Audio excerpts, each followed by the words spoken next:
Hello everybody, today I will show you how to fix group policy editor Gpedit.msc not found or missing in Windows 10 or 11 problem. If you find this video helpful, please consider subscribing and liking. Go to Windows search bar, type Notepad, copy the script from description and paste it on Notepad, click on File, click on Save As, select Desktop, rename it to gpedit.bat, rename it as gpedit.bat only.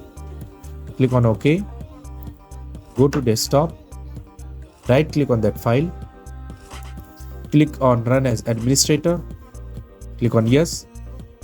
It will take some time to complete. Since it is already visible in my PC, it will not proceed.